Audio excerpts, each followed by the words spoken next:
दुर्गा माँ की कहानी। एक गांव में एक बुढ़िया व उसके बेटे बहू रहते थे। सास दुर्गा माँ की परम भक्त थी। बहू बहुत ही चालाक व घमंडी थी। उसका पति भी उसके सामने कुछ बोल नहीं पाता था। सास रोज सुबह दुर्गा माँ की पूजा करती और भोग लगाती। एक दिन माँ ने बेटे से कहा, अरे बेटा रुक, ये प्रसाद खाकर जा।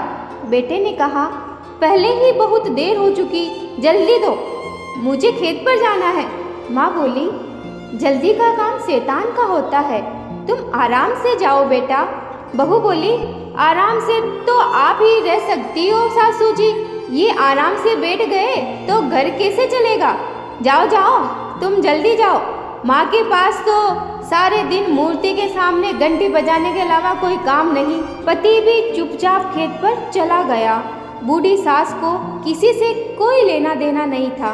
वह बस सारे दिन दुर्गा माँ की भक्ति में लीन रहती।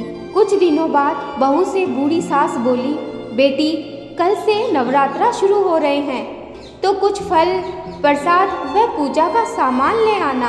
कल से मेरे व्रत भी हैं। तो तब फटाक से बहू बोली, देखो माँ जी, आपको व्रत रखना है तो रखो, लेकिन एक बात साफ साफ सुन लो, मेरे पास इतने पैसे नहीं कि मैं आपके लिए ये सब ला सकूं। सब कुछ तो आप जानती हो, फिर भी आपको कुछ दिखता ही नहीं है क्या।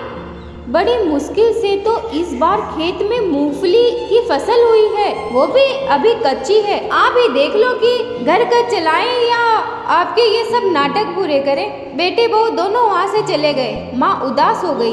बूढ़ी सास माँ की मूर्ति के सामने बैठ गई और कहा, हे दुर्गा माँ, आप मेरे बच्चों को क्षमा करना, ये अभी नादान है, अब आप ही मेरी मदद करना। इधर बहू को अपने पीहर जाना था। उसने अपने पति से कहा, सुनो जी, मेरे छोटे भाई की शादी है, आपको और मुझे दोनों को वहाँ 5-7 दिन के लिए चलना ही पड़ेगा। अब खेत की फसल भी पकने वाली है, तो खेत का ध्यान कौन रखेगा। पति ने कहा, ठीक है, तुम चली जाओ, मैं यहाँ रुक जाता हूँ।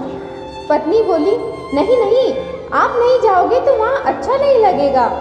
आपका और मेरा तो मैंने सामान भी पैक कर लिया है, क्यों ना माँ को खेत पर ही छोड़ दें। वहाँ जो झोपड़ी बनी हुई है, वहाँ दुर्गा माँ की मूर्ति भी रख दें। वैसे भी माँ के नवरात्रा है, तो उनके और कोई काम भी नहीं है, वह दिन भर खेत पर ही पूजा पाठ करती रहेगी और खेत की रखवाली भी हो जाएगी।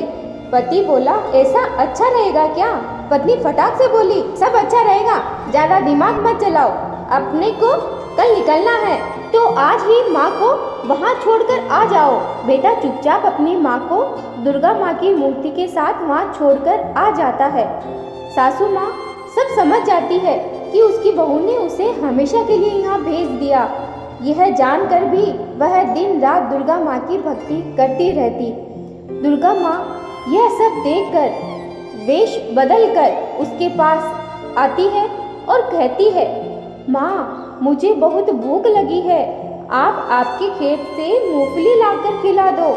बूढ़ी माँ मूंगफली लाकर उसे सेक कर खिलाने लगती है, तो दुर्गा माँ बोलती है, रहने दो, ऐसे ही दे दो, खा लूंगी, तुम परेशान मत हो मेरे लिए। बूढ़ी माँ ने कहा, नहीं, मैं परेशान नहीं हो रही, मुझे तो बहुत अच्छा लगता है, ऐसे मेरे पास और कुछ तो नहीं है जो तुम्हारे लिए कर सकूं, कम से कम इतना तो कर ही सकती हूँ। दुर्गा माँ मूंगफली खाकर चली गई और जाते जाते आशीर्वाद दे गई। उसकी झोपड़ी महल में बदल गई, सारी मूंगफली सोने की हो गई। हे दुर्गा माँ, जैसी कृपा आपने उस बूढ़ी माँ पर की, वैसे ही हम सब भक्तों पर करना। बोलो दुर्गा माता की जय।